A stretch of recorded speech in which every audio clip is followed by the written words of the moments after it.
अस्सलाम वालेकुम, welcome to housewife tales. आज के नावल का नाम है गोरी तुझ पे हंसता चांद और इसको लिखा है सैरिश खान भुट्टो ने। ये इस नावल का पहला हिस्सा है। गर्मा गर्म फ्रेंच फ्राइज से भरी प्लेट और भाप उड़ाता स्पैगेटीज का प्याला उठाए वो जूं ही किचन के दरवाजे से बरामद हुई, लाउंज में सोफे पर PSL 4 का मैच देखता, ज़ारून कर दे इधर भी तू निगाहें की सदा बुलंद कर रहा था। देख रहा है ना तू, खा रही हूँ मैं। इस बेमुरवती से उसे जवाब की तवक्को यही थी। फ्रेंच फ्राइज की प्लेट अपनी गोद में धरती वो मुस्कुराती हुई इसके पास वाले काउच पे जम के बैठ गई। वो इसकी बदतमीजी पर उसे घूर कर रह गया। तुम जैसी बदतहजीब लड़की पूरे सुमरो हाउस में मैंने नहीं देखी, वो कहे बिना न रह सका। और मैंने भी तुम्हारे जैसा नदीदा इंसान पूरे ख़ानदान में नहीं देखा। जवाब दो बदो हाजिर था। बड़ों से किस तरह बात करते हैं, किसी ने बताया नहीं तुम्हें? ज़ारून ने आंखें निकाली। और छोटों के रिस्क पर नज़र नहीं रखते, किसी ने समझाया नहीं आपको? आयत सुमरो ने आंखें पटपटाई। ये रिस्क कौन सा तुम्हारी कमाई का है? अभी किचन से ही तो उठा कर लाई हो तुम ये सब। अपने जुमले की तस्हीह कर ले मिस्टर ज़ारून। उठा कर नहीं लाई हूँ मैं ये सब, बल्कि अपने हाथों से बना के लाई हूँ। और आपकी इतला के लिए अर्ज़ है कि आज फ्राइडे है और सुमरो हाउस के तमाम मुलाजमीन लीव पर हैं। जानता हूँ। इसकी बात पर दूसरी तरफ से मुंह बनाया गया।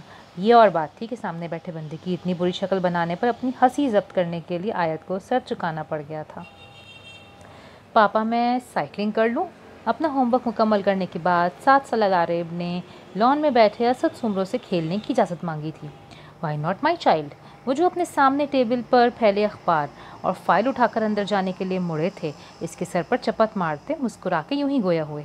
आप साइकिलिंग ज़रूर कर लीजिए, लेकिन छोटी बहन का ख्याल रखिएगा, कहीं खेलते खेलते वो गिर ना जाए। तितलियों के पीछे भागती आयत के फूले गालों पर प्यार करते हुए पापा रिहायशी हिस्से की तरफ बढ़ गए। ये देखे बगैर कि इनकी बात सुनकर 7 साल लारेब के चेहरे पर से मुस्कुराहट उड़न छू हो गई थी। क्या मुसीबत है यार, तुम्हारे घर वालों को भी शादी में आज ही जाना था। स्क्रीन को घूरते हुए वो बड़बड़ाया था। जी साईं, तमाम घर वालों को तो खैर से आज ही जाना था शादी पर आप किस खुशी में आज ऑस्ट्रेलिया से वापस आ गए? इसने चिढ़ाया। तुम्हारी माइयों की खुशी में वापस आ गया हूँ, मगर तुम किस गम में आज हॉस्पिटल नहीं गई? वो भी भुना के रह गया। गम में नहीं, वो हंसी स्ट्राइक की वजह से नहीं गई। उसे बताना पड़ा। स्ट्राइक? ज़रूर इस्तेहज़ाइया मुस्कुराया। तुम क्या फिर से सैलरी की भूख पड़ गई तुम लोग को? तुम डॉक्टर्स भी ना बस जो हड़ताल की झंडी लहरा देते हो। नो, सैलरी की वजह से नहीं, किसी पेशेंट ने एक लेडी डॉक्टर के साथ झगड़ा कर दिया था, इस वजह से हुई है स्ट्राइक। अच्छा। वो जैसे कुछ समझ के सर हिला दिया। डॉक्टर यकीनन खूबसूरत होगी। ऐसी वैसी फ्रेंच फ्राइज को केचप में डिबो डिबो के खाती वो एतराफ़ कर गई। आयत, तुम्हारा दिल नहीं चाहता कभी खूबसूरत नज़र आने को? मेरा? वो जो केचप का टेस्ट मुंह में घुलता महसूस करके अपनी आंखें मीच गई थी, यखलक सटपटा के सीधी हो गई। मगर इसी असना में वो अपना हाथ दिखा चुका था। You cheater! तले हुए आलुओं की प्लेट ज़ारून के हाथों में देखकर वो चिल्ला उठी। शुक्र है चीटर हो, तुम्हारी तरह फटने के करीब कोई ढोल नहीं हूँ। आलू के चिप्स से लुत्फ़अंदोज़ होते हुए वो यकीनन हंस दिया था। गज़ब खुदा का, लड़की तुम्हारा तो खा खा के लगता है बम बनकर नरेंद्र मोदी के सरकार के ऊपर फटने का इरादा है। अक़वाम मुत्तहिदा की फ़ौज की हेल्पर बनोगी तुम। आयत के हाथों से बने फ्रेंच फ्राइज को इसी की निगाहों के सामने खाते हुए वो उसी को सुना रहा था। आयत सुमरो इस एहसान फरामोश शख्स को घूर के रह गई थी, जो इससे महज 5 साल ही तो बड़ा था, मगर इस बात का रोब उसे खूब जमाना आता था। डैरेन! इसकी तीखी निगाहों का नोटिस लिए बगैर वो टीवी स्क्रीन की तरफ देखकर चिल्लाया था। आयत का सर मैकेनिकी अंदाज में दीवार पर सजी LED की जानिब घूम गया था, जहां इसका पसंदीदा डैरेन सेमी वाकई बल्ला संभाले खड़ा था। सामने से फ़हीम अशरफ दौड़ता हुआ आया और हाथ में दबी गेंद डैरेन की जानिब फेंकी। डैरेन ने बड़े स्टाइल के साथ बल्ला घुमाया और छक्का दे मारा। दूसरे ही लम्हे बॉल उड़ती हुई बाउंड्री क्रॉस कर गई। My God, it's a sixer! Grey jeans पर वाइट टॉप पहने वो काउच पे उछली थी। Darren, I love you! Sammy ने एक और छक्का मारा था। आयत की इस बेख्तियाराना इजहार मोहब्बत पर ज़रूर अपना कहका जब्त करके रह गया। मिस्टर सुमरो तो खाकी वडी धल पई अच्छी। मिस्टर सुमरो, आपको बड़ी हंसी आ रही है। स्क्रीन से निगाह हटाकर वो इस पर चढ़ दौड़ी। तो क्या नहीं आनी चाहिए थी?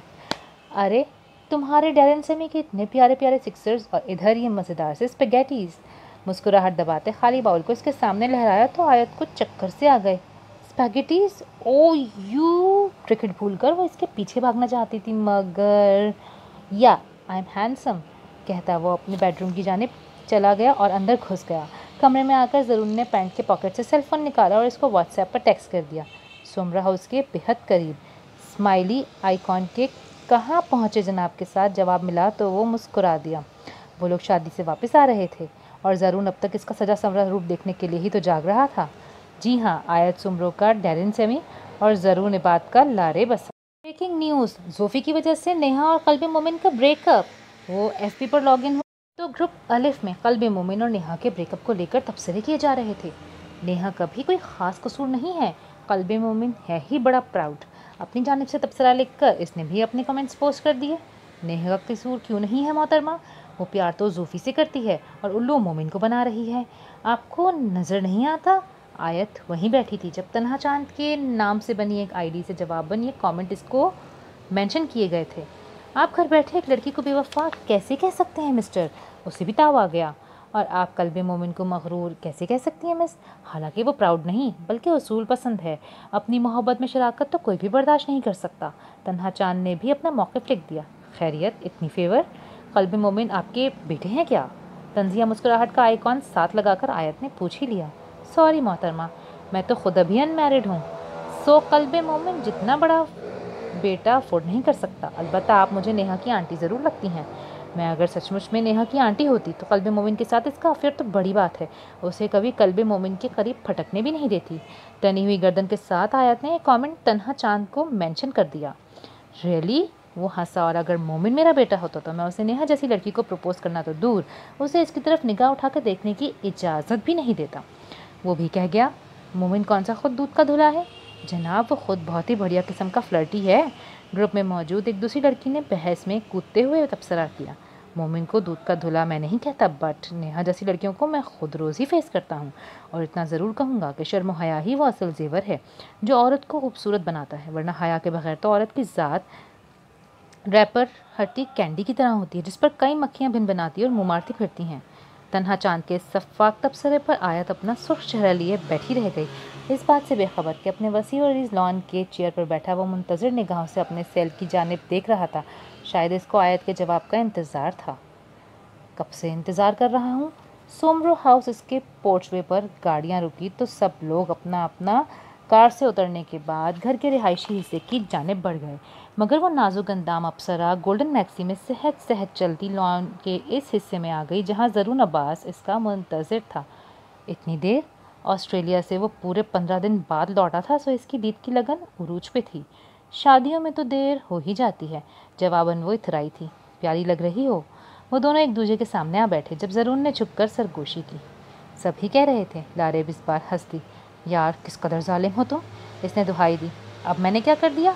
वो मासूमियत से आंखें पटपटा गई। जुल्म सबके साथ क्यों मिलाती हो मुझे? क्योंकि सब मेरे अपने जो हैं वो शरारत पर आमादा थी और मैं गैर हूँ क्या? इसका फ़ैसला तो वक्त करेगा। वो लब दबा के हंसी और उठकर जाने लगी। लारी, वो दोनों एक दूसरे के पीछे भागते हुए हार सिंगार के दरख्तों के नीचे आके खड़े हुए थे। मैं कल पापा से बात करने वाला हूँ। इसने ज़रा सा खम होते हुए इसकी समातों में रस घोला था। वो छुई मुई सी होके रह गए। तुम साथ दोगी ना मेरा? लारी, मेरा साथ कभी नहीं छोड़ना, वो इल्तिजा कर रहा था और लारेब सोमरो सर हिला रही थी। हार सिंगार के दरख्त ने हवा से गले मिलकर बहुत से फूल दोनों पे निछावर कर डाले थे, क्योंकि वो इसका इकरार सुनकर झूम उठा था। वो मेरा नाम लिए जाए और मैं उसका नाम। लहू में गूंज रहा है इकरार का मौसम। बड़े अब्बा, ये देखिए मैंने ड्राइंग बनाई है। अरे वाह, हमारी नियानी यानी बेटी ने ड्राइंग बनाई है, ज़रा दिखाइए हमें। इबाद सुमरो ने प्यार से कहते हुए इसको अपनी गोद में बिठा दिया था। वो निहाल हो गई और अपने दोनों बाजू बड़े पापा की गर्दन में हमाइल करते हुए झूल गई। बड़े पापा, आपको याद है ना, आपने मुझसे प्रॉमिस किया था कि मेरे फर्स्ट आने पर आप मुझे डॉल हाउस लेके देंगे। हमें याद है, वो मुस्कुराती। और एक नहीं बल्कि 2 डॉल हाउस हम आपको लेके देंगे, एक आपके लिए और एक आयत के लिए। ये कहते हुए बड़े पापा फूले हुए नीले फ्रॉक में मलबूस करीब आती आयत को देखकर मुस्कुरा दिए थे, जब आयत को अचानक वहाँ पाकर लारेब की आंखें बुझ सी गई थीं। मेरी डॉल को बुखार है बड़े पापा, उसे मेरे साथ हॉस्पिटल ले चलो। अपनी डॉल को दोनों हाथों में उठाए वो फिक्रमंदी से बड़े पापा से मुखातिब थी। हा हा, ये बात सुमरो का कहका अतराफ में बिखर गया था। पास खड़ी रेहाना सुमरो भी मुस्कुरा दी। हमारी जान, आपकी डॉल को बुखार कैसे हो गया? अपने हिस्से की आइसक्रीम कहीं उसे तो नहीं खिला दिया आपने?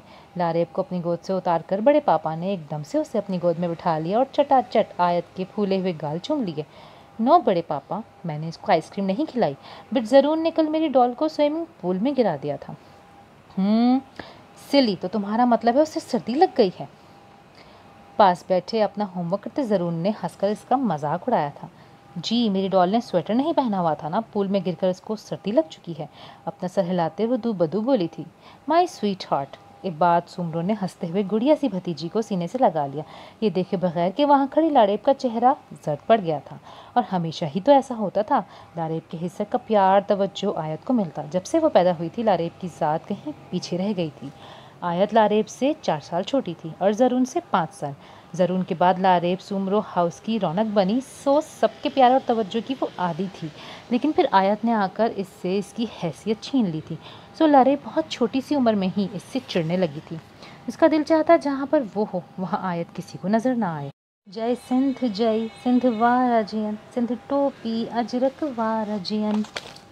सफ़ेद क्लफ लगे कॉटन के कोट सूट में मलबूस, शानों पर अजरक डाले, सर पर सिंधी टोपी का ताज जमाए, वो मर्दाना वजाहत का शाहकार शख्स इस वक्त अपने दोस्तों के साथ सिंधी लोकगीत के लिरिक्स पर इस कदर इन्हमाक के साथ स्टेप लेने में मगन था कि कुछ ही फासले पर खड़ी वो हुस्न की मूरत भी अपनी मीठी निगाहों से उसे चौंका न सकी। नवाबशाह मेडिकल कॉलेज के वसी लॉन में इस वक्त सिंधी टोपी अजरक डे मनाया जा रहा था।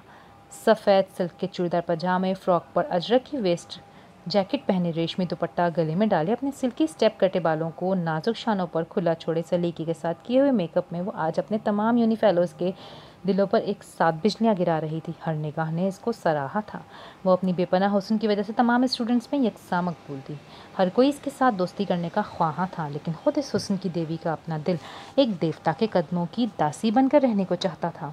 वो इस देवता की वजाहत और बेनियाजी पर मरही तो मिटी थी। वो इसका क्लास फेलो था, मगर बेहद मगरूर। इसने तो कभी 2 पल ठहर कर इससे बात भी नहीं सुनी थी। जाने किस मिट्टी का बना था वो कि इस पर किसी लड़की की तिरछी निगाह का असर ही नहीं होता था। सुबह नाश्ते की मेज़ पर घर के तमाम अफराद मौजूद थे, सिवाय इन दोनों के। दोनों ही रात को देर से सोए थे और यही वजह थी कि 10 बज जाने के बावजूद अभी तक किसी एक की भी आंख नहीं खुली थी। लारेब की तो खैर थी कि आज इसकी नाइट ड्यूटी थी, पर ज़रून वो एक बिजनेसमैन था, सो इसके लिए ऐसी अयाशी महंगी पड़ सकती थी।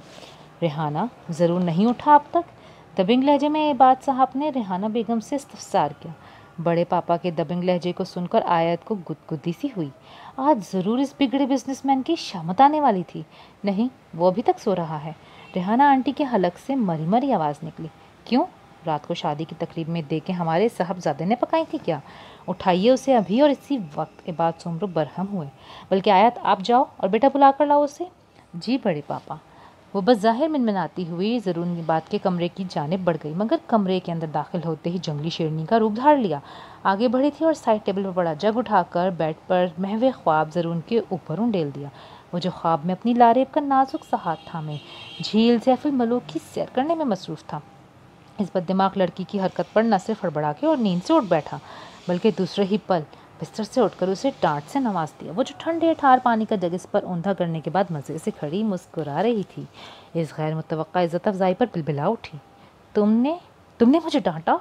आंसू आंखों से होते गालों पे लुढ़क आए। हाँ, मैंने डांटा है। ज़रून ने दांत कचकचाए। और तुम इसी लायक हो, जितनी फजूल सी ये शक्ल है ना, इतनी ही घिसी पिटी अकल भी है।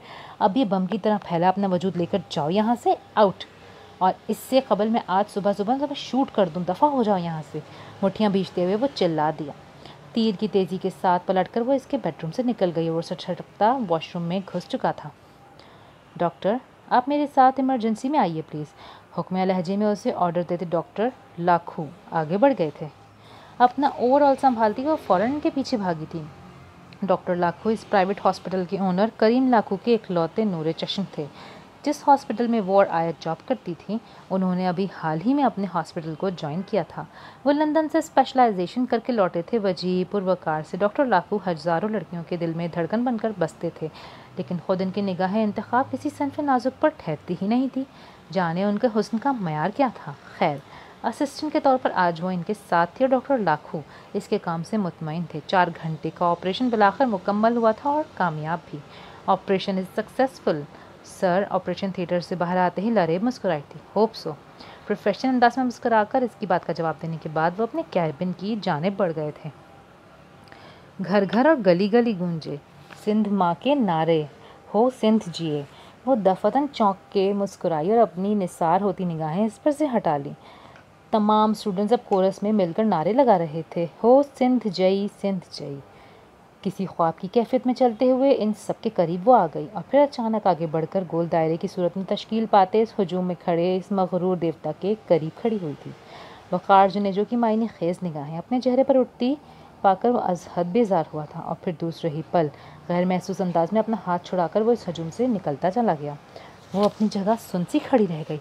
सुबकी का शदीद एहसास इसके अंदर तक लहरा गया। वो इसके लिए चांद बन गया था। वह चकोर की मानंद जितना पास जाती वो इतना ही दूर खड़ा नजर आता। इस शख्स की कशिश से उसे दीवाना वार किए जा रही थी।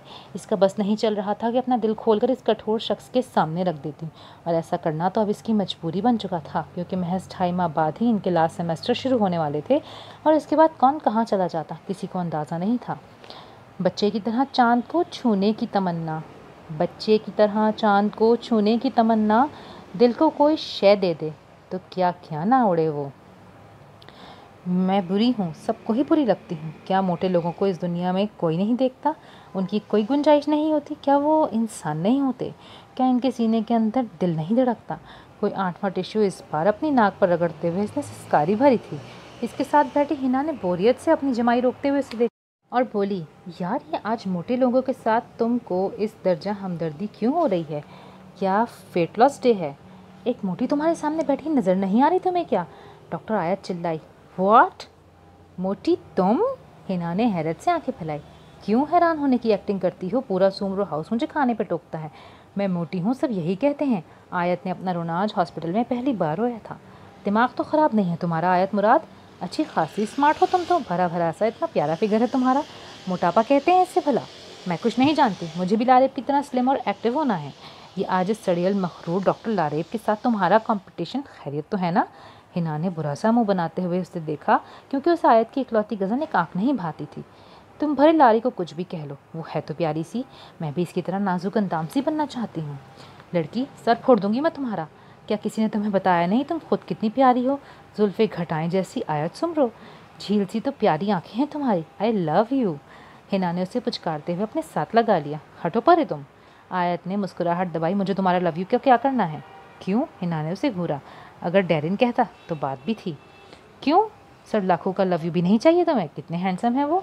डॉक्टर हिना ने सरगोशी करते हुए आंख दबाई। ना जी, आयत ने हाथ छाड़े। डॉक्टर लाखों का लव यू मेरे लिए किस काम का? इतनी लड़कियां मरती हैं उन पर, वो बेहद पॉपुलर हैं गर्ल्स में। जब मुझे तो ऐसा बंदा चाहिए दिल लगाने के लिए जो सिर्फ मेरा हो, और ऐसा बंदा तुमको मिलेगा कहाँ? हिना पहली बार मुतफक्किर नज़र आई। मिल ही जाएगा वो भी। आयत बड़ी मुतमईन थी। पहले मैं स्लिम तो हो लूँ, और इसके लिए कल से हॉस्पिटल के लॉन में वॉक शुरू। आयत पर स्लिम होने की धुन सवार थी। वाह जी, ड्यूटी आवर्स में वॉक? सर लाखू शूट ना कर दें तुम्हें। जानती हो ना वो काम के मामले में कितने सख्त हैं। फिर से सर लाखू? झमची ना हो तो। तुम इन सर लाखू की गोद में रखा एस्थेटिक स्कोप उठाकर इसके हिना के शाने पर जोर से दे मारा, इस बात से बेखबर कि कैबिन की खिड़की में खड़ी ताज़ा हवा खाने के इरादे से सर लाखू हिना की दर्द भरी दुआइयों पर अपनी मुस्कुराहट को लबों पर आने से न रोक सके। डॉक्टर हिना और डॉक्टर आयत नामी लड़कियां भी इनके हॉस्पिटल में जॉब करती हैं, ये वो आज जान रहे थे।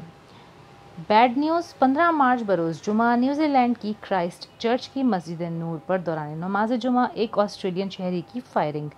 ब्रिटेन ट्रेंट नामी शख्स की फायरिंग के नतीजे में मस्जिद के अंदर मौजूद कई नमाजी शहीद और शदीद ज़ख्मी हो गए। इसे कहते हैं इंसानियत का कत्ल। इसने अपनी आईडी चांडियों की यानी चांदनी मुराद से ग्रुप अलिफ में अपना स्टेटस अपडेट किया ही था जब तन्हा चांद अचानक ऑनलाइन हुआ था, और इसने आयत के स्टेटस पर अली ज़रियून के इस शेर दुखी ना हो के हिकायत भी नहीं सुनते, ये बदनसीब तो आयात भी नहीं सुनते, मैं अपने कमेंट्स पोस्ट कर दिए। आप ठीक कहते हैं तन्हा चांद जी, ऐसे इंसानियत से बेबहरा लोग बदनसीब नहीं तो और क्या हैं। ज़ैनब मुबारक जो ग्रुप अलिफ की सरगर्म मेंबर में से एक थी के कमेंट्स भी आयत के स्टेटस पर जगमगाए थे। मेरा ख्याल है ये लफ्ज़ फ़क़्त बदनसीब ही नहीं बल्कि जहन्नम के हक़दार भी हैं। यकीनन ऐसे ही लोगों के लिए अल्लाह ने अल कुरान में वादा फरमाया है कि वो दोज़ख को इनसे भर देंगे। आयत ने भी ज़ैनब उर्फ़ ज़ैनी को मेंशन किया। अल्लाह ने वादा यकीनन फरमाया है मोहतरमा, मगर ये वादा सिर्फ मुशरिकों के लिए ही नहीं किया गया बल्कि इसमें कुछ सरफिरे सरकश मुसलमान भी शामिल होंगे। तन्हा चांद के कमेंट्स जहां अचानक नमूदार हुए वो जिलबिला गई। लगता है मौसूफ़ आपको बहुत शौक़ है दोज़ख में तशरीफ़ ले जाने का, सो आप ज़रूर ले जाएं, लेकिन हमें किस खुशी में अपने साथ घसीट रहे हैं। हाँ, ऐसी बात नहीं है जी, और मैं तो इंशाल्लाह जन्नत में ही जाऊंगा। बट आपकी इस दर्जा इतराहट पर एक शेर ज़रूर याद आ गया, पर जाने दीजिए। अरे आप भी कमाल करते हैं तन्हा मोहन जी, जाने क्यों दें, वो शेर सुनाए ना। दांत निकालने वाले आइकॉन के साथ ज़ैनी मुबारक ने फरमाइश की थी। अपनी गर्दन झुका के बात करो, निकाले गए हो तुम जन्नत से। इस तंज को पढ़ती आयत बाकायदा अपने दांत कचकचा कर रह गई। वो घर से इस वक्त हॉस्पिटल जाने के लिए निकली थी, मगर मूड हॉस्पिटल पहुंचने से कबल ही ख़राब हो चुका था और ख़राब मूड में उसे कुछ नज़र ही कहाँ आता था। यही वजह थी कि जब वो मसीहा करीम की पार्किंग में अपनी गाड़ी पार्क करने के लिए बाहर निकली थी, अपनी कार की तरफ बढ़ते सर लाखू से बुरी तरह जा टकराई।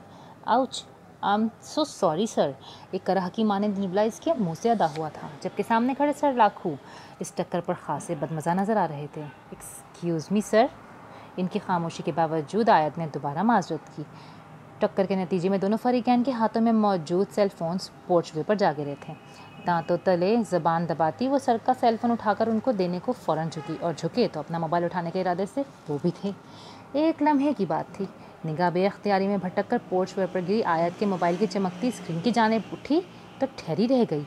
आयत इस वक्त अपने निकनेम चांडो की मुराद के ज़रिए FB पर लॉगिन थी, बल्कि एक ग्रुप की अपडेट्स इसकी सेल की स्क्रीन पर शो हो रही थी। सर, ये आपका मोबाइल अपने सब्स स्कार्फ के पल्लू की मदद से कीमती सेट पर से नातीदा घर छाड़ती वो सेलफोन उठाकर सर की सिमत बढ़ा चुकी थी।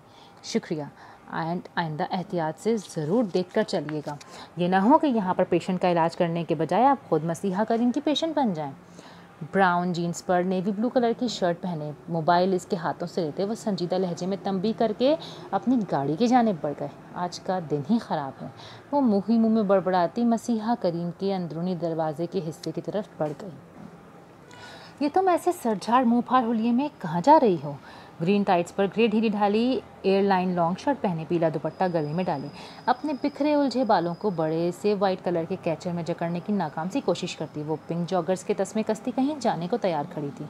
जब किचन से बाहर आती आसिया सुमरो ने इस 21वीं सदी के नमूने को जा लिया। मॉम, मैं बस यूं ही ज़रा मार्केट तक जा रही थी। वो बेजार सी गोया हुई। कुछ बुक्स लेनी है मुझे, इसने उजलत से इतला दी। आयत, मॉम ने आंखें निकाल कर उसे घूरा। यू डर्टी चाइल्ड, क्या हुआ? वो रूहान सी हो गई। हर रोज़ी तो ऐसा होता था। लारेब को नक्सुक के साथ तैयार होकर हॉस्पिटल जाता देखकर मोमो से टोकती थी। बेटा देखो, लारी किस कदर जाज़िब नज़र लग रही है। कुछ सीखो बहन से, कम से कम तुम लारेब से ढंग की ड्रेसिंग करना ही सीख लो। सारा दिन उलझुल हुरिये में फिरती रहना, खा खा कर मोटी अलग हो रही हो। इसीलिए तो आयत ने ख़ानदान के किसी फंक्शन में जाना ही छोड़ दिया था कि सब लारेब लारेब लारेब कहकर इसका मुकाबला शुरू कर दिया करते थे। ये सच था, वो अपनी ज़ात से लापरवाह थी। सुस्ती उसे खुद को सजा कर रखने में आड़े आ जाया करती थी, वरना बाकी हर काम में वो बराकी एक्टिव थी, चाहे वो कुकिंग हो या गार्डनिंग या फिर घर को सजा संवार के रखना हो। इनका पोर्शन हर दम चमचम करता रहता। वो हर संडे को अपने पोर्शन की तफसीली सफाई करने की आदी भी थी, मगर इस संडे पर सफाई से फारिग होकर इसने अचानक मार्केट जाने का मूड बना लिया था। आयत को अपने किचन गार्डन के लिए कुछ इंडोर प्लांट्स की ज़रूरत थी और अपने लिए चंद किताबें भी ख़रीदनी थी। यूँ कभी ऐसे होलिये में लारेब घर से बाहर जाती है भला?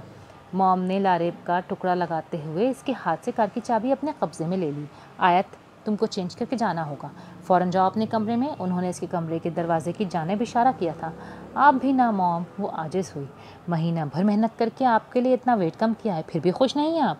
वो लड़ाका औरतों के स्टाइल में हाथ नचा के बोली। मेरे लिए नहीं, ज़रूर के तानों की वजह से वेट कम किया है तुमने जानू। मुस्कुराहट दबाते आसिया सुमरो ने उसे छेड़ा। ज़रूर, इसने अपना मुंह का जाविया बिगाड़ते हुए कहा। इस दिन के झगड़े के बाद वो पेरिस गया हुआ था, और वो भी आयत को बगैर सॉरी के, सो इसका गुस्सा बरकरार था। यही वजह थी मॉम के मुंह से इसका नाम सुनकर वो झल्ला गई। ओफ mom, I am getting late. पाँव पटकती वो दोबारा बेडरूम की जानिब बढ़ गई। कपड़े तब्दील करने के बाद गाड़ी की चाबी मॉम से मुस्कुराते हुए उसने ली और वो घर से बाहर निकल गई। बहुत सोचने समझने के बाद इसने उसको वैलेंटाइंस डे पर गिफ्ट देने का फ़ैसला किया, और ये फ़ैसला करने के बाद उसे खुद पर हैरत भी हुई थी, क्योंकि थी तो बहरहाल ये कामयानिया सी हरकत। लेकिन दिल लगी के बाद इसने जाना था कि मोहब्बत और जंग में हर चीज़ जायज़ होती है वाली कहावत जग में इतनी मशहूर क्यों थी। वो भी मोहब्बत में आम बातों को जायज़ करार देने पर आमादा हो गई थी। सो इसने अपनी अना को पसे पुश डालकर और इस शख्स के लिए अपनी पॉकेट मनी में से एक बेहद कीमती तोहफ़ा ख़रीद कर सुर्ख फूलों के संग इसके हॉस्पिटल के पते पर रवाना कर दिया था। इसका ख्याल था ये दोनों चीज़ें मिलने के बाद वो इससे ज़रूर बात करने आएगा, मगर ये इसकी खुशफहमी साबित हुई। पूरे 5 रोज़ तक इसकी जानिब से किसी किस्म का रिस्पॉन्स का इंतज़ार करने के बाद मिलाकर उसने खुद ही ढीठ बन के इससे बात करने का फ़ैसला किया। साया वसल कब से है आपका मुंतज़िर, मगर हिजर में जल रहे हैं आप बहुत अजीब हैं। अपने ख़िलाफ़ फ़ैसला खुद ही लिखा है आपने, हाथ भी मल रहे हैं आप बहुत अजीब हैं। मौजूद मुसाफिर, अपनी नशिश के साथ टेक लगाकर सीट बेल्ट बांध लें, क्योंकि हमारी फ़्लाइट कुछ ही देर में टेक ऑफ होने वाली है। बराए करम दौरान सफ़र सिगरेट नोशी से परहेज़ करें। किसी चीज़ की ज़रूरत हो तो अपनी सीट के साथ लगा बजर बजाकर आप मुझे अपनी खिदमत के लिए आवाज़ दे सकते हैं। आई विश कि आपका सफ़र अच्छा गुजरे। टेक केयर, हमारा जहाज़ परवाज़ कर चुका है। वाइट स्कार्फ को अपने चेहरे के गिर्द एयर होस्टेस के अंदाज में पिन किए 12 साल लारेब टेरिस पर खड़ी एयर होस्टेस गेम खेलने में मसरूफ़ थी। पास ही ज़रून भी मौजूद था और वो अपनी बैटरी लगे जहाज़ को रिमोट की मदद से फ़िज़ा में उड़ाते हुए लारेब के अंदाज पर मुस्कुरा रहा था। ये दोनों का बचपन का खेल था। लारेब को एयर होस्टेस बनने का शौक़ था और ज़रून को पायलट बनने का जुनून। ज़रून, जब तक तुम्हारा जहाज़ टेक ऑफ करे और मैं तुम्हें इंजेक्शन लगा दूँ। वो दोनों अभी वहीं खड़े थे जब मुराद चाचू की वाइट शर्ट में खुद को छुपाए, प्लास्टिक का स्टेथोस्कोप गले में डाले, प्लास्टिक का इंजेक्शन दोनों हाथों में दबाए वो पास आके बोली, ये तुमने क्या पहना हुआ है स्टूपिड। आयत पर नज़र पड़ते ही लारेब की हंसी छूट गई। चाचू की शर्ट क्यों पहनी है तुमने? इसने हंसते हुए पूछा। ये पापा की शर्ट नहीं है, मेरा ओवरऑल है। मासूमियत से मुस्कुराते हुए खूबसूरत आंखें पटपटाते हुए आयत बोली, ओवरऑल यानी जो डॉक्टर्स पहनते हैं? अपना हाथ इंजेक्शन लगवाने के लिए इसकी तरफ बढ़ाते हुए ज़रूर मुस्कुरा दिया था। यस, डॉक्टर्स वाला ओवरऑल। वो इतराई। लारेब ने रुककर गौर से आयत का चेहरा देखा, जहाँ खुशी मुस्कुराहट बन के बिखरी हुई थी। इट्स मीन हमारी आयत को डॉक्टर्स पसंद हैं। ज़रूर इंजेक्शन इसके हाथों से लगवाने के बाद अपना रिमोट लारेब के हाथ में थमाते हुए बोला, लेट्स प्ले आयत डॉक्टर डॉक्टर। याहू, ज़रूर तुम कितने अच्छे हो। आयत ने झूम कर नारा लगाया। तुम्हें डॉक्टर्स इतने पसंद हैं क्या? बुरा सा मुँह बनाते हुए लारेब इसको घूर के रह गई। हाँ बहुत, और मैं बड़ी होकर डॉक्टर बनूंगी। फिर तुम्हें और ज़रूर दोनों को इंजेक्शन लगाऊंगी, मेडिसिन खिलाऊंगी। जब तुम दोनों सिरप नहीं पियोगे तो फिर तुम दोनों को डांटूंगी भी। हंसते हुए वो कह रही थी। लारेब सुमरो का चेहरा उतर गया। अपने बचपन के ख्वाब बड़े होकर एयर होस्टेस बनने पर इसने पहली बार गौर किया था।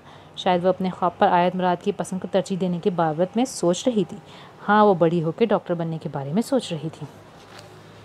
आयत ने इस वक्त जिस जगह अपनी कार को ब्रेक लगाए थे, इस शॉप के रैंप पर एक बेहद कीमती गाड़ी थी जो कि खड़ी थी। कार के मॉडल पर नज़र डालते वो ठटकी थी, क्योंकि ये गाड़ी सर लाखों की थी। अपनी 2D की ड्राइविंग सीट पर बैठे रहने के बावजूद वो देख सकती थी कि फ्रंट डोर वाह होने पर BMW से एक बावाकार सी लेडी उतरी थी और दुकान का दरवाज़ा खोल के अंदर दाखिल हो गई थी और इनकी गाड़ी झटके से आगे बढ़ गई थी। इसने अपना सर झटका था, फिर अपनी कार लॉक करती बुक शॉप में दाखिल हो गई। वाह, खुरामा खुरामा चलती वो अपनी फेवरेट नावल कॉर्नर की जानिब आ गई थी। शेक्सपियर के नावल इंग्लिव्ड हेमेंट रोमियो एंड जूलियट से होती आयत की नज़र टालिस्टाई के famous novel war and peace पर जाकर ठहर गई थी। आयत ने आहिस्ता से हाथ बढ़ाकर इस नावल को रैक से खींच लिया था। God thief! क़बल इसके कि वो नावल खुलकर जायज़ा लेती, दुकान के अंदर फैली चीखों की आवाज़ से वो अफरा तफरी पर पलटने पर मजबूर हो गई। दुकान में अंदर आने वाले 2 लड़के थे। एक के हाथ में पिस्टल थी और वही लड़का पेमेंट काउंटर की दूसरी जानिब मौजूद शॉप ओनर के ऊपर असलहा ताने खड़ा हो गया था। दुकान के अंदर खड़े हर शख्स ने मारे खौफ के अपने हाथ ऊपर उठा दिए थे, सिवाय आयत मुराद के और डेकोरेशन पीसेस के कॉर्नर के पास खड़ी इस ओल्ड लेडी के। जानी, सोने के तमाम पीसेस इस बैग में डालो जल्दी से। जब तक दुकान का मालिक लॉकर से पैसे निकालता, पिस्टल थामे इस लड़के ने अपने दोस्त को हिदायत दी। ओके बॉस, कहता वो लड़का इस कॉर्नर की जानिब बढ़ गया जहाँ इस शॉप की सबसे कीमती अशिया सजी हुई थी। इसको ढूंढती वो ऑडिटोरियम में आ गई थी। वो अपने बेस्ट फ्रेंड वकार जुनेजो के साथ खड़ा किसी बात पर हंस रहा था। ब्लू एंड स्काई टी-शर्ट में मलबूस, अपने घने बालों को स्टाइल से एक तरफ जमाते वो हंसता हुआ बेहद खूबरू दिखाई देता था। इसकी शहद रंग आँखें मुकाबिल को तस्खीर करने का हुनर शायद वर्षे में लाई थी। सीधी खड़ी नाक के शख्स के इरादों के अटल होने का पता देती थी। इस देवता का कद 5 फीट 9 इंच था। कसरती बदन और इसके चौड़े शाने उसे अपने बाकी दोस्तों में नुमाया करते थे। इसकी बातचीत करने के अंदाज से दिख रहा था कि वो रख रखाव रखता है। इसको देखकर उसे अक्सर ये शेर याद आ जाता था। एक तहजीब था वजूद इसका, गज़ब का रख रखाव आँखें थीं, वो जिसको तुमने चिराग समझा था। कोई ये तो बताओ वो आँखें थीं। इस अपोलो की आँखें चिराग जैसी थी और उसमें अपना अक्स पसा देखने की ख्वाहिश रातों की नींद उड़ा चुकी थी। मगर आज आर्या पार वाली पुलिस रात को पार करती हुई यकायक इसके रूबरू जाके खड़ी हो गई। यहाँ अब अपना काम नहीं, इसके साथ खड़ा इसका दोस्त शरारत से हंस दिया था। फिर मिलते हैं यार। वकार ने उसे आंख मारी और मुस्कुराता हुआ वहाँ से हट गया। जी फरमाइए, क्या खिदमत कर सकता हूँ मैं आपकी? अपने दोस्त के वहाँ से जाने के बाद इसने मुखातिब होते हुए खुशमिजाजी के साथ मुस्कुरा के कहा। वो इसका चेहरा देख के रह गई। क्या मेरा गिफ्ट इससे मिला ही नहीं? इसकी तरफ से बेनियाजी के साला मुजाहिरे पर पहला ख्याल इसको यही आया था। वो मेरा गिफ्ट आपको मिल गया था? हिम्मत करके इसने पूछ ही लिया। जी मिल गया था गिफ्ट। इस बार भी वो मुस्कुरा दिया, लेकिन वो इस मुस्कुराहट को बावजूद कोशिश के कोई नाम ना दे सकी। कैसा लगा फिर आपको मेरा तोहफ़ा? दोस्ताना अंदाज में बज़ाहिर सवाल करती वो बदिक्कत मुस्कुराई थी। पता नहीं। ब्लू जीन्स की पॉकेट्स में अपने दोनों हाथ फंसाए वो लापरवाही से शाने उचका गया। मैं समझी नहीं, वो जुस्बुस हुई। सॉरी, एक्चुअली मैंने आपका तोहफ़ा खोलकर देखा ही नहीं। वो इसकी समाअतों पर बम फोड़ने के बाद सुकून से गोया हुआ। अब आप मुझे बताइए मोहतरमा, इतनी सारी गर्ल्स की तरफ से ढेरों गिफ्ट्स मिले, मुझे अब किसका तोहफ़ा खोल के देखता मैं? जिस दोस्त को जो चीज़ अच्छी लगी वो उसने उठा ली। जी, इस हुस्न की देवी की आंखें पहली बार हैरत से फटी थीं। जी, जवाबन में वो भी लफ्ज़ सिर्फ जी को लंबा खींच के बोला और उसको मज़ीद तपा गया। मतलब क्या हुआ इस बात का? सुनहरी पेशानी पर सिलवटों का जाल लिए वो पूछे बिना न रह सकी।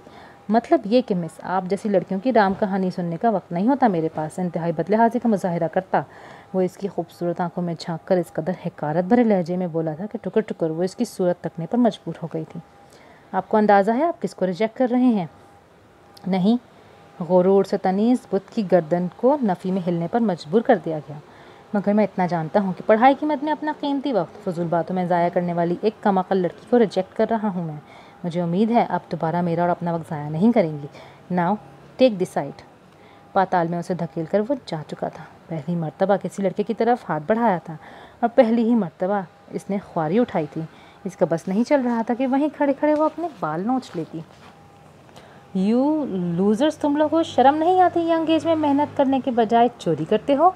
शॉप में फैला सन्नाटा इस वक्त छन्नाटे से टूट गया जब इस लड़के करीब जाने पर वहाँ पर पहले से खड़ी लेडी ने एक थप्पड़ उसे जड़ दिया। बुढ़िया बकवास करती है।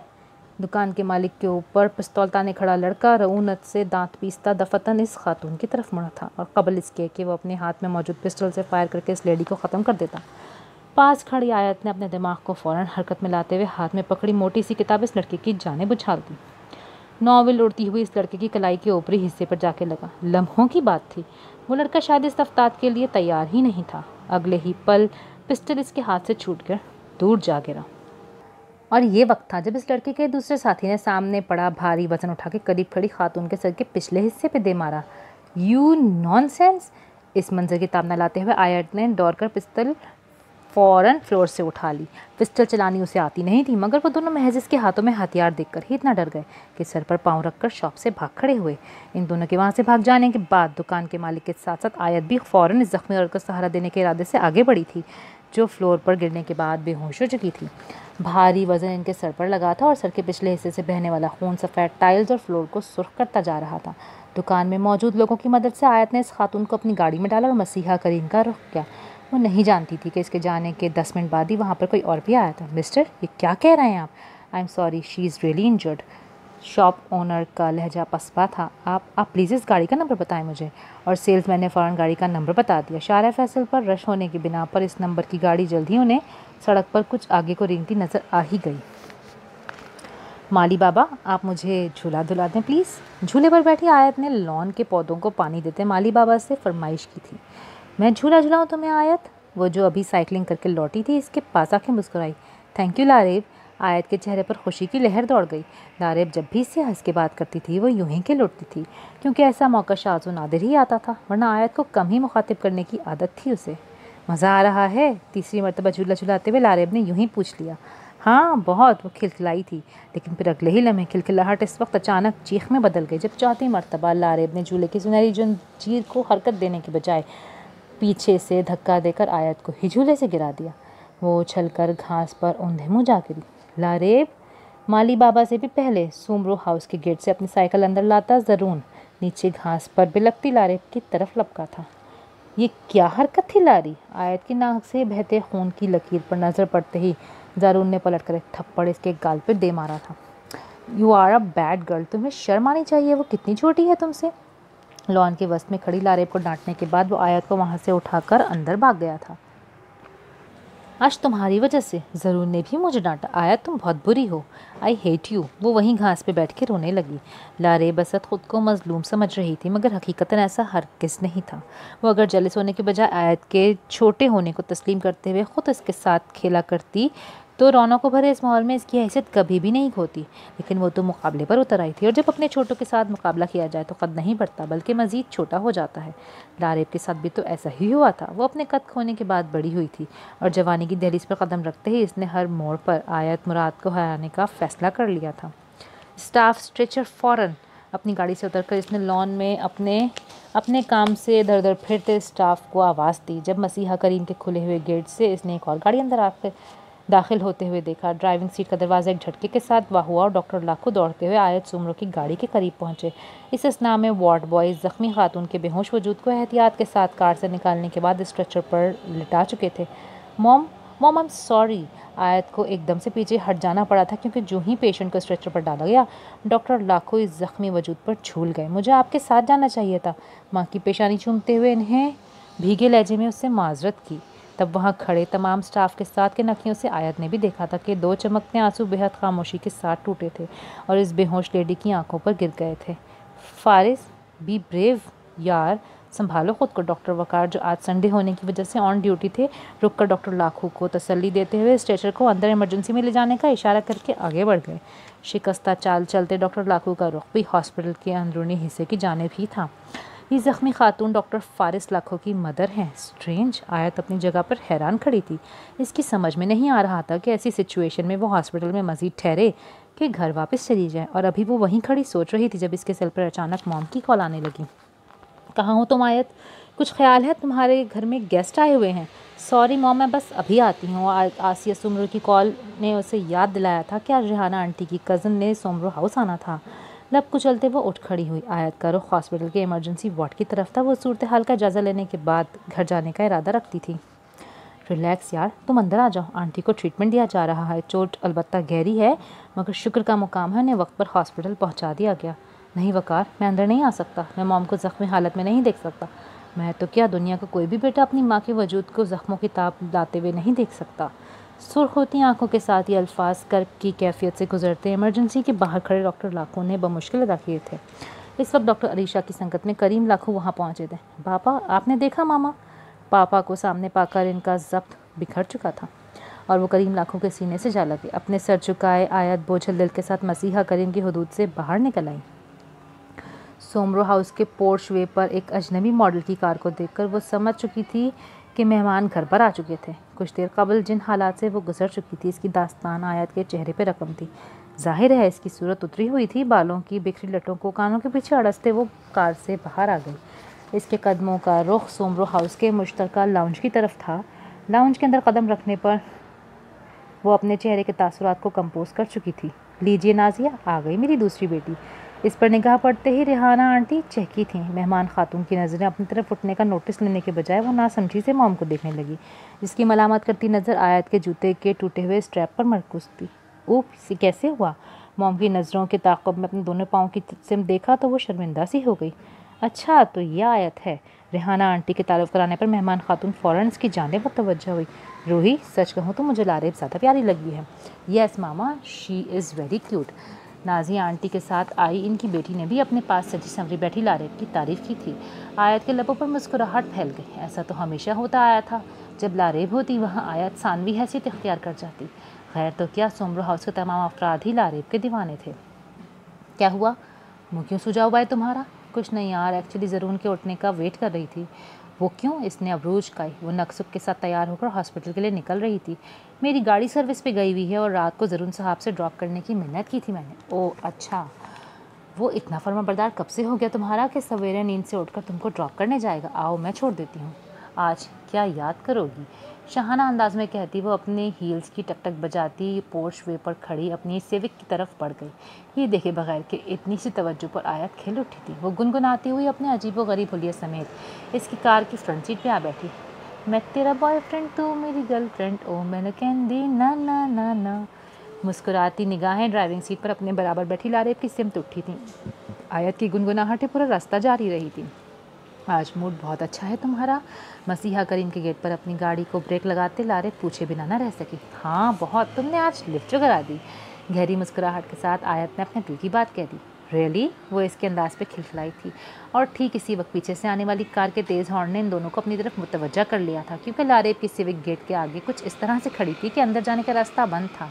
रिलैक्स। एक मरतबा फिर हॉर्न की आवाज़ समाज से टकराई तो उसने गर्दन घुमाकर पीछे गाड़ी की सिमत देखा और वो नहीं जानती थी कि ये हरकत इसको बेहद महंगी पड़ने वाली है। कार की ड्राइविंग सीट पर बैठे शख्स पर निगाह पड़ते ही खूबसूरत आंखों की पुतलियां साकित हो गई थीं। आयत को इसकी हॉस्पिटल ड्रॉप करने की हामी भरते वक्त ये आखिरी बात इसके वहम गुमान में भी नहीं थी कि मसीहा करीम इसका सामना आज फारिस लाखों के साथ हो सकता था। आयत मुराद इस हॉस्पिटल में काम करती थी जिस हॉस्पिटल में वो दुश्मन जहाँ होता था। लारेब का दिमाग चकरा रहा था। कहाँ जाओगे मुझे छोड़कर? मैं पूछ पूछ के थक गया। वो जवाब मुझे क्या देता? वो तो खुद सरापाए सवाल था। वो सदियों के बाद मिला मुझे। मेरे लब पे कोई गिला न था। मेरी चुप ने उसको रुला दिया जिससे गुफ्तगू में कमाल था। ड्राइविंग सीट पर बैठी संगे मरमर की मूरत में अपनी आंखों को नम होता हुआ महसूस किया। आयत, ये तुम हो क्या? सादिया आंटी की नज़र अचानक दीवार पर सजी स्क्रीन की जानिब उठी थी, जहां कुछ देर कबल इस बुक शॉप पर रोनुमा होने वाले हादसे की फुटेज किसी निजी चैनल पर दिखाई जा रही थी। कराची की ब्रेव गर्ल न सिर्फ हाथ में थामा नॉवेल मारकर डाकुओं के हाथ से पिस्टल गिरा दिया, बल्कि इन दोनों को शॉप से भागने पर भी मजबूर कर दिया। बताया जा रहा है कि कराची शहर से ताल्लुक़ रखने वाली ये ब्रेव लड़की पेशे के लिहाज से डॉक्टर है और इनका नाम आयत मुराद सूमरो है। जो ही रिमोट उठाकर रेहाना आंटी ने स्क्रीन पर से म्यूट का क्रॉस हटाया, पास बैठी आयत का दिल डूब के रह गया। जी चाहा फ़ौरन वहाँ से गायब हो जाए, क्योंकि लाउंज में बैठी तमाम ख़वातीन की हैरत भरी निगाहें वो खुद पर जमी हुई महसूस कर सकती थी। लारेब की गुमसुम निगाहें स्क्रीन पर टिकी थीं, जहां आप शहर के नामवर बिजनेस टाइकून करीम लाखों की मिसेस के ज़ख्मी होने की इत्तला दी जा रही थी। मसीहा करीम के ओनर मिस्टर करीम लाखों की मिसेस जाना लाखों की जान भी इसी ब्रेव गर्ल ने बचाई है। ज़ख्मी खातून को सेल्समैन की मदद से अपनी गाड़ी में डाला और तेज़ रफ्तारी से गाड़ी हॉस्पिटल लेकर पहुँच गई। बताया जा रहा है कि पेशेंट को बर वक्त अस्पताल पहुँचाने की वजह से नुकसान नहीं हुआ। मिसेस जाना करीम की हालत अब खतरे से बाहर बताई जाती है। न्यूज़ कास्टर की आवाज़ हनूज़ लाउंज में गूंज रही थी और वहाँ बैठी लारेब के दिमाग में सीटियां बज रही थी। फारिस लाखों की मदर की जान आयत ने बचाई है। स्क्रीन से हटकर लारेब सुमरो की शोलाबार निगाहें सिर झुकाए बैठी आयत मुराद पे आ ठहरी थी। ये बंदा कौन है? इसने गाड़ी से उतरती आयत को रोककर पूछ ही लिया, हालांकि वो बहुत ही अच्छी तरह से जानती थी कि वो कौन था। ये सर फारिस हैं, मसीहा करीम के ओनर के इकलौते बेटे। उन्होंने हाल ही में हॉस्पिटल ज्वाइन किया है। बट तुम क्यों पूछ रही हो? आयत ने ताज्जुब से इसके संजीदा चेहरे की सिम देखा। कुछ नहीं, जाओ तुम। लारेब को अपनी आवाज़ किसी खाई से आती हुई महसूस हो रही थी। तुम क्या लारेब लियाकत नेशनल में झक मारती फिर रही हो? असल मज़े तो आयत मुराद के हैं, रोज़ दुश्मनों के दीदार होते हैं।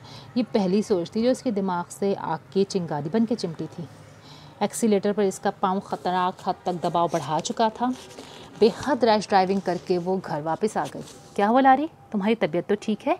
तुम वापस क्यों आ गई? मम्मा इसकी सुर्ख पड़ती आंखें देखकर मुतफक्किर सी करीब चली आईं। सर में दर्द है मेरे, मैं आराम करूँगी, सो मम्मा मुझे कोई डिस्टर्ब ना करे। रूखे से लहजे में जवाब देती वो अपने बेडरूम में आ गई। हस्बे आदत कमरे में कदम रखने के साथ ही इसने म्यूज़िक सिस्टम ऑन कर दिया, फिर अपने दोनों पाँव सैंडल की कैद से आज़ाद करके बिस्तर पर आकर लेट गई।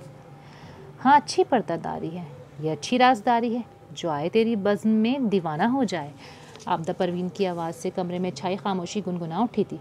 तूने दीवाना बनाया तो मैं दीवाना बना, अब मुझे होश की दुनिया में तमाशा ना बना। So Faris, you are in Karachi. जामशोरों की मस्तानी हवाओं में इग्नोर करने वालों को कराची की महकती हवाओं में देखकर अच्छा लगा मुझे। होप सो मुझे तुम भूल नहीं पाए होगे, because I don't forget you. Lareb ने सिल्की बालों में उंगलियां फेरते हुए आंखें मूंद ली। यूसुफ मिस्र तमन्ना, तेरी जलवों के निसार।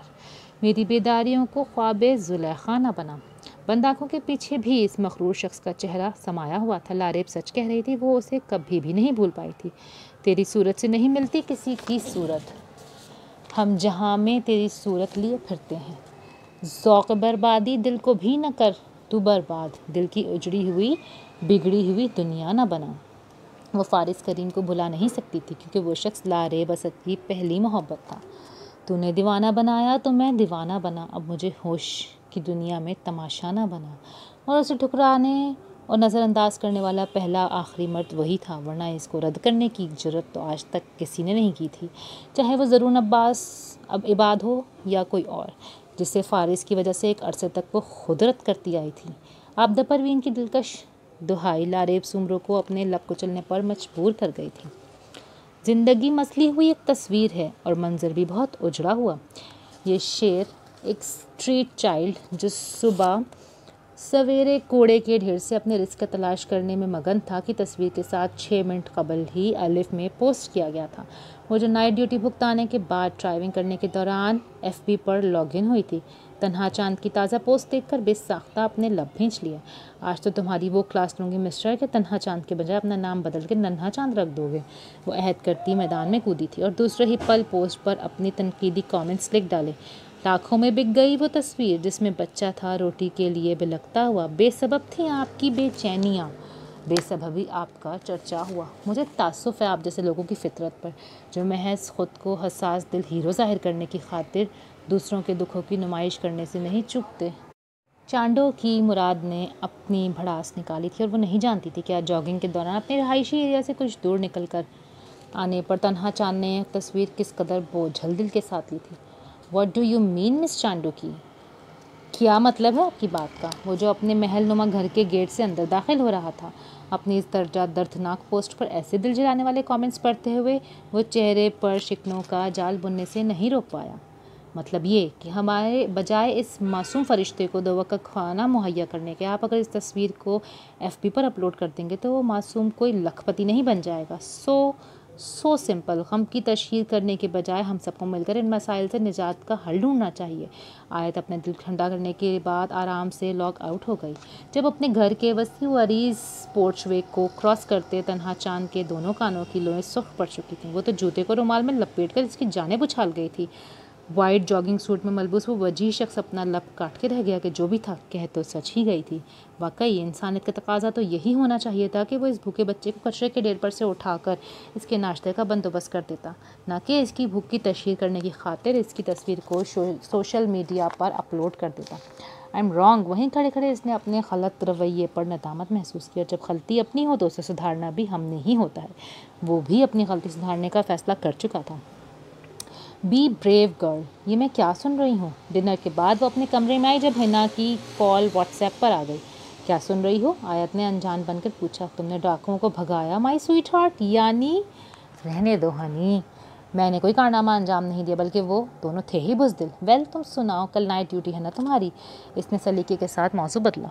हाँ ड्यूटी तुम्हारे साथ ही है नाइट में, बट कल सुबह हॉस्पिटल चक्कर लगाना लाजमी है क्योंकि सर की मदर की अयादत करने जाना है। तुम साथ चलोगी? देखो मैं शायद रात में ड्यूटी पर हॉस्पिटल जा सकूं, क्योंकि आज जो ख़रीदारी वगैरह करनी थी ना वो दरमियान में रह गई है और इस काम को निपटाने का इरादा है कल मेरा। फ़ाइन यार, फिर मैं तुम्हारे साथ ही जाऊँगी। फूल तुम याद से लेती आना। वैसे सर तो बहुत परेशान होंगे अपनी मॉम की वजह से। हिना को अचानक डॉक्टर फ़ारिस का ख्याल आया। परेशान? वो रो पड़े थे यार। इसके लहजे में संजीदगी झलकी। उफ़ मारे गए। दूसरी जानिब से हिना ने लंबी आँख खींची। क्यों, क्या हुआ? वो हैरान हुई। यार काश मैं भी इस वक्त वहाँ होती और देखती कि ऐसा हैंडसम बंदा रोते हुए कैसा लगता है। हिना की बच्ची, लानत हो तुम्हारी सोच पर। आयत ने इसको लताड़ते हुए कॉल डिस्कनेक्ट की थी। ज़रूर बात के नंबर से किया जाने वाला टेक्स्ट इसकी स्क्रीन पर चमका था। अपने लब भींचती वो अंगूठे की नोक से टेक्स्ट को व्यू कर चुकी थी। हाय बेटू girl, it's a breaking news. तुमने तो नरेंद्र मोदी की हंसा के सर पे फटना था। ये हमारे मुल्क के मासूम डाकू कहाँ टकरा गए तुमसे? इस दिन की लड़ाई के बाद ये ज़रून का इसके नंबर पर पहला व्हाट्सएप टेक्स्ट था। आंखों की नमी को पीछे की सिम धकेलते इसने रिप्लाई देने के बजाय अपना सेल ऑफ कर दिया था। हॉस्टल की यादें, कैंपस के वो दिन भुला दिए तुमने। मुझे याद है, सेमेस्टर हुए मुकम्मल और अलविदा। लहराए हाथ हवा में, आंखों में पानी था। हॉस्टल की यादें। आज नवाबशाह मेडिकल कॉलेज में इनका आखिरी दिन था। अपने जूनियर्स की तरफ से मिलने वाली फेयरवेल पार्टी को अटेंड करने के लिए वो सब आज आखिरी बार यूनी में जमा हुए थे। ब्राउन कलर के 2 पीस में वो नज़र आने की हद तक खूबसूरत नज़र आ रहा था। हर निगाह सताइशी अंदाज में इस पर जमी हुई थी। वो भी गाहे बगाहे इसकी सूरत को प्यासी निगाहों के रास्ते अपने दिल में उतारने की सही कर रही थी। Miss Asad, today you are looking very pretty. Waqar जो मुस्कुराता बेहद अचानक इसके पास आके खड़ा हो गया। थैंक्स, वो मसलहतन मुस्कुराई। दरअसल आज यूनिवर्सिटी में आखिरी दिन था तो मैंने सोचा तमाम क्लास फेलो से इनके सेल नंबर्स ले लूँ, फिर जाने मुलाकात हो या ना हो। वकार अपना मुद्दा बयान करते हुए हंस दिया। ओके, मैं अपना नंबर आपको दे देती हूँ, बदले में अपने दोस्त का सेल नंबर आप मुझे दे देंगे। वो दिल की ख्वाहिश को बेसाख्ता ज़बान पे ले आई। ऊप्स, वो इसकी बात सुनकर कान की लौ हो जाने लगा। क्या हुआ, डर गए? वो हंसी। नहीं, वकार ने नफ़ी में सर हिला दिया। मैं डरता नहीं इससे, बल्कि आपकी बात ने हैरान किया मुझे। आप अब भी इसमें इंटरेस्टेड हैं? वकार ने साफ गोई का मुजाहरा करते हुए इस्तफसार किया। वो तनखी से अपने होंठ कुचल गई। अब भी से क्या मुराद है आपकी? यही कि वो तो रिजेक्ट कर चुका है आपको। भरी महफिल में वकार ने गोया तमाचा इसके मुँह पे दे मारा था। यह अलग बात थी कि लारेब सुमरों के अलावा इसकी आवाज़ किसी और को अपनी जानिब मुतवज्जा नहीं कर पाई थी, क्योंकि सब अपनी अपनी बातों में मगन थे। आपके दोस्त को क्या कमी नज़र आती है मुझ में? वो नहीं जानती थी कि क्यों वो इस वक्त इस दर्जा खुद तरसी का शिकार हो गई थी जो ये सवाल इसके लबों पर आकर ठहर गया था। शायद ये कम उम्री की मोहब्बत के बुखार का असर था जो निस्वानी वकार को भुला बैठी थी। ये तो मैं नहीं जानता, पर इतना ज़रूर जानता हूँ कि आप यकीनन इसकी आइडियल लड़की से मैच नहीं खाती होंगी। जब ही वो कन्नी कतरा रहा है। आइडियल लड़की? वकार के इस आखिरी इंकशाफ पर वो तो हैरान ही रह गई। तो क्या वो शख्स आइडियल परस्त था? इसको इस बात पर यकीन करने में कई सातें दरकार थीं। वकार ने जो चुपके से वहाँ से खिसक लिया, जबकि लारे बसत की गुमसुम आँखें स्टेज की सीढ़ियों की तरफ इस मगरूर शख्स को जाते हुए देखती रह गईं।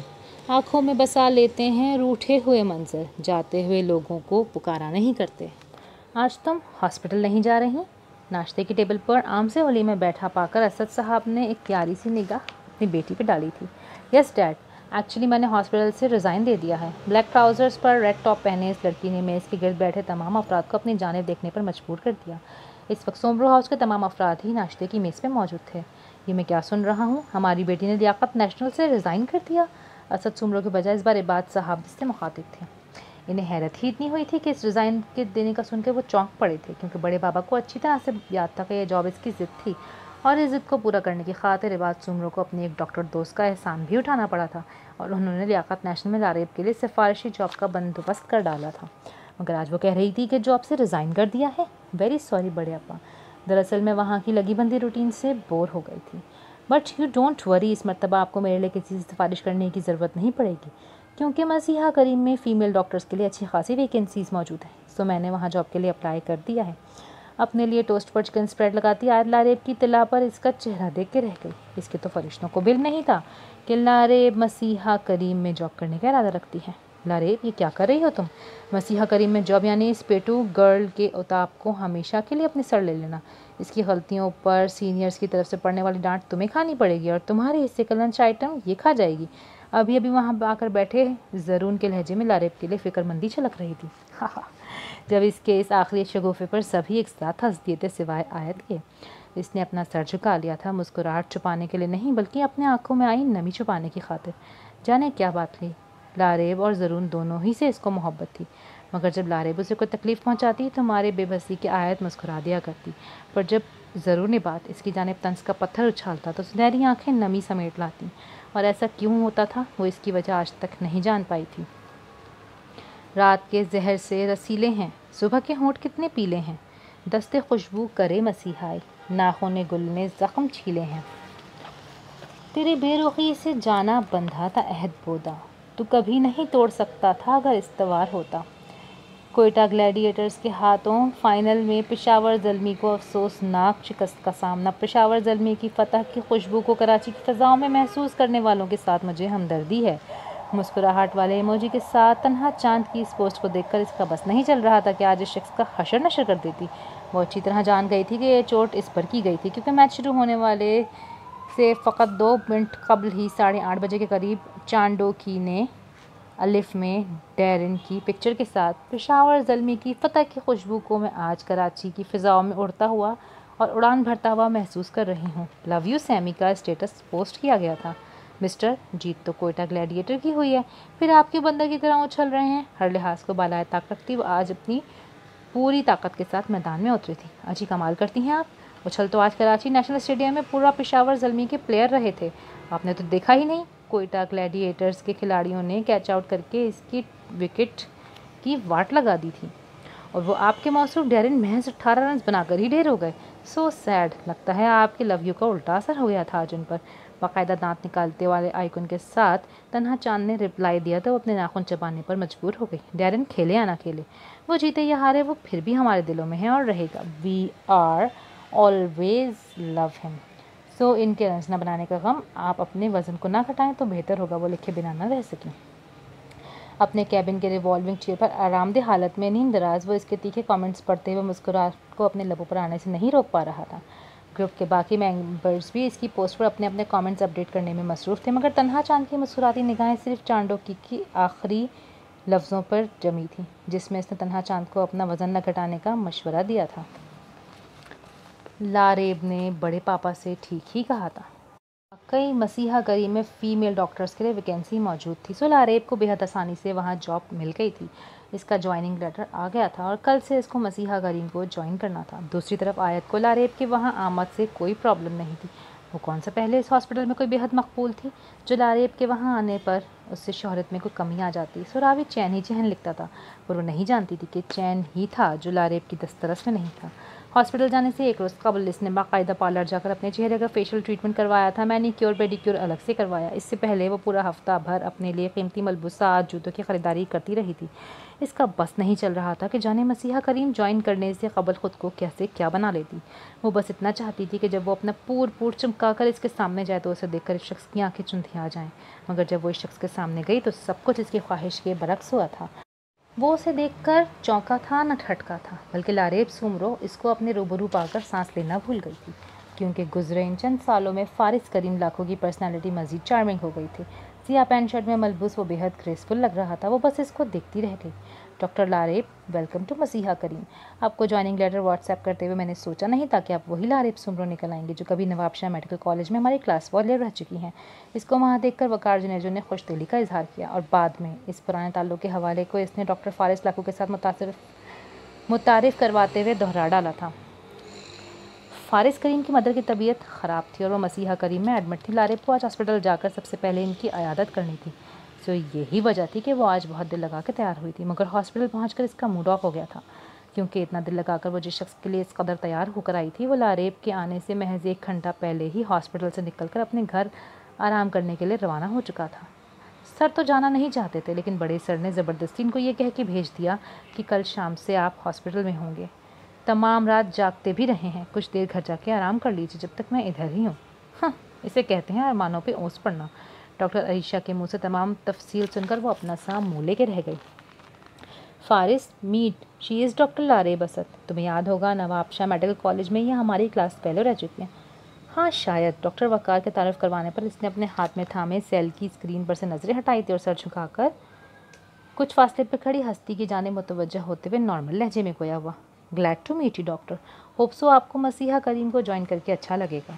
प्रोफेशनल अंदाज में उसे विश करता वो इसको हैरान ही कर गया। इस शख्स के लहजे में कोई तासुर नहीं था और न ही कोई शहद रंग आँखों में उसे कोई साई की रमक नज़र आई थी। लारेब असद इस दर्जा अजनबियत पर खड़ी की खड़ी रह गई। किस कदर गायब दिमाग हो तुम डॉक्टर आयत। एक अदद फूलों का बुके नहीं ला सकती तुम अपने साथ। हैंडबैग के अलावा हिना ने उसे अपना लंच बॉक्स झुलाते आते देखकर अपना सर पीट लिया। बुके किस खुशी में? इसने ताज्जुब से आंखें सिकोड़ी। सर की मदर हॉस्पिटल में एडमिट हैं, इनकी अयादत करने क्या खाली हाथ जाओगी तुम? हिना ने गोया इसकी अकल पर मातम करते हुए उसे याद दिलाया। उफ, सॉरी यार, मैं फूल लाना तो भूल ही गई। इस बार इसको अपनी कोताही का ख्याल आते ही अपना चेहरा भी लटका दिया। अब क्या करेंगे? हिना ने मसला उठाते हुए कहा। रिलैक्स डियर, आज सुबह से ही मैम के लिए बेशुमार फूल आ रहे होंगे। हम अपने साथ फ्लावर्स बुके नहीं लाए, इन्हें कौन सा पता चलेगा। और मेरा ख्याल है मैम के लिए तो हमारा खुलूस ही काफ़ी है। आयत के लहजे में सच्चाई थी। वो दोनों इस वक्त मसीहा करीम की पार्किंग में खड़ी थी और अपनी अपनी गाड़ियों से उतरने के बाद फूल न लाने पर जो बहस में उलझी हुई थी, तो इस बात पर भी गौर न कर सकी कि आयत सुमरो की गाड़ी के पीछे से एक और कार भी पार्क हुई थी। इस कार के ड्राइविंग सीट पर विराजमान शख्स न सिर्फ इसकी बातें सुन चुका था, बल्कि अपनी गाड़ी से उतरने से कबल इनके मसले का हल भी ढूंढ निकाला था। इसने अपनी तरफ से मिस्टर जाना करीम के लिए ख़रीदा गया फूलों का बुके दोनों हाथों में संभाले वो बेहद अचानक इन दोनों के सामने जाके रुक चुका था। ब्लैक जीन्स पर कैमल कलर की शर्ट पहने, ताज़ा शेव की, नीला हटे लिए सर लाखों को अपने रूबरू पाकर यकलख्त इन दोनों को जैसे सांप सूंघ गया था। कैसी चल रही है तुम्हारी नई जॉब? इसकी सिविक के पीछे ज़रून की मर्सिडीज़ सुमरो हाउस के पोर्च में आकर रुकी थी। वो इस वक्त हॉस्पिटल से लौटी थी और ज़रून अपने ऑफिस से आ रहा था।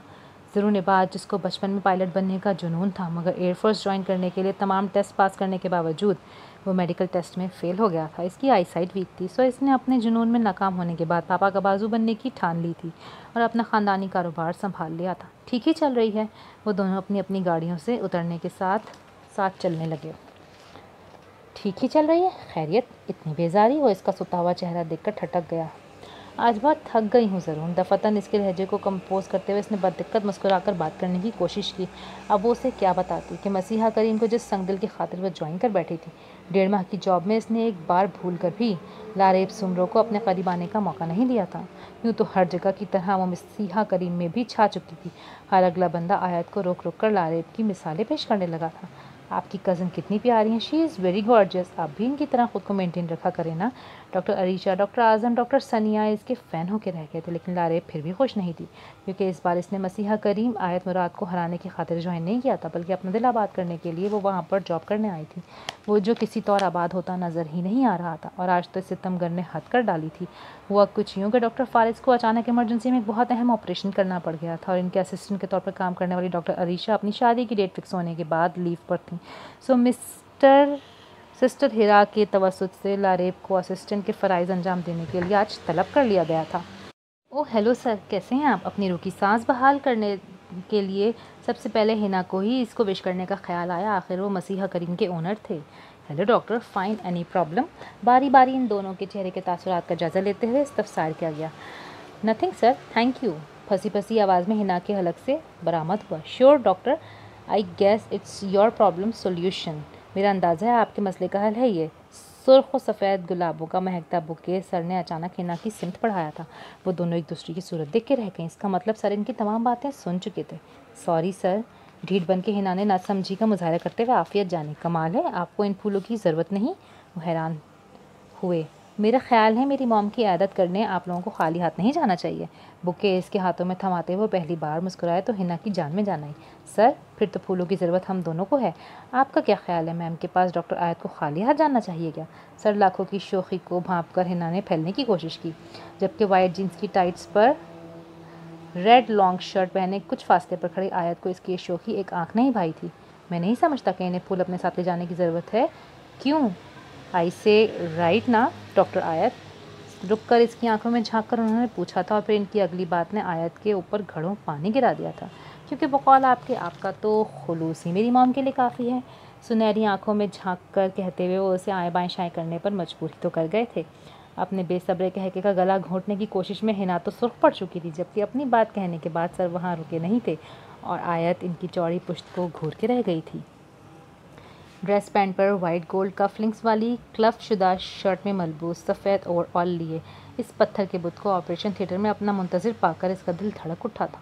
दौरान ऑपरेशन एक एक इंस्ट्रूमेंट इनके हाथों में थपाते लारेब ने बारहा इन शहतरंग आँखों में घुसने की कोशिश की थी, मगर वो जाने कौन सी मिट्टी से बना था कि कभी निगाह फेर कर तो कभी झुका कर उसे इग्नोर करता रहा। गुरूर इस पर बहुत सचता है, मगर कह दो गुरूर ज़रा कम कर दे, इसमें इसकी भलाई है। अपने लब को चलती वो दिल ही दिल में उसे मुखातिब कर बैठी कि इस शख्स के मुसलसल तजाहुल आरिफाना ने लारेब असद के दिल की हालत बेहद ख़राब कर डाली थी, और इस खाने ख़राब दिल के आगे हथियार फेंकने का ही नतीजा था, जो ऑपरेशन थिएटर से बाहर आकर न सिर्फ इसने स्टाफ रूम में जाकर इलेक्ट्रिक केटल में 2 कप कॉफ़ी बनाई थी, बल्कि कप पोर्च में सजाए अपने कदमों का रुख डॉक्टर फारिस लाखों के कैबिन की जानिब मोड़ लिए थे। रिसेप्शन पर सिस्टर हिरा और कंपाउंडर हमजा के साथ बातों में मसरूफ़ डॉक्टर आज़म ने सर के कैबिन की जानिब जाती डॉक्टर सुमरो को बेहद हमदर्दी के साथ देखा था, क्योंकि डॉक्टर आज़म जानते थे कि कुछ ही देर बाद डॉक्टर लारेब कॉफ़ी के ये दोनों कप अपने साथ झुलाती नामुराद वापस आने वाली थी, क्योंकि इनसे पहले भी मसीहा करीम को ज्वाइन करने वाली अक्सर फीमेल डॉक्टर्स ये कोशिश करके बुरी तरह नाकाम ठहरी थीं। इनकी जानिब से एक कप कॉफ़ी पीने की ऑफ़र को सर लाखों की जानिब से कभी शर्फ कबूलियत हासिल नहीं हो पाया था। जाने इनके सीने में दिल की जगह कौन सा पत्थर फिरता कि ऐसे ऐसे हसीन चेहरों को उदास करके भेज देते थे और फिर भी मुतमईन फिरते थे। मैं आए कमिन सर। इजाज़त मांगने पर जब कोई जवाब न मिला तो वो खुद अंदर चली आई। शानदार कैबिन इस वक्त पूरा खाली पड़ा था। वॉशरूम से बेसन में पानी गिरने की आवाज़ यहाँ तक आ रही थी। वो आहिस्ता से आगे बढ़ी और हाथ में मौजूद कप को टेबल पर रख दिया। ठीक किसी वक्त वॉशरूम का दरवाज़ा खुला और ब्राउन तौलिए की मदद से अपना चेहरा पोंछते हुए डॉक्टर फारिस बरामद हुए। आप यहाँ डॉक्टर, कोई मसला है क्या? Pink tights and sky blue stylish से ऑफ स्लीव्स टॉप में मलबूस लारेब असद को अपने कमरे में देखकर वो हैरान रह गए।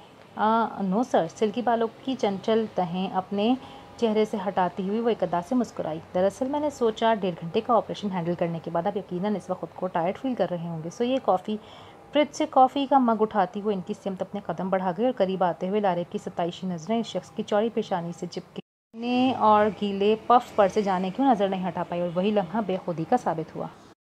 इस नावल का दूसरा और आखिरी हिस्सा अगले वीडियो में। अगर आपको ये नावल पसंद आया है तो please do like, share and subscribe. मिलते हैं अगली वीडियो में, तब तक के लिए अल्लाह हाफिज़।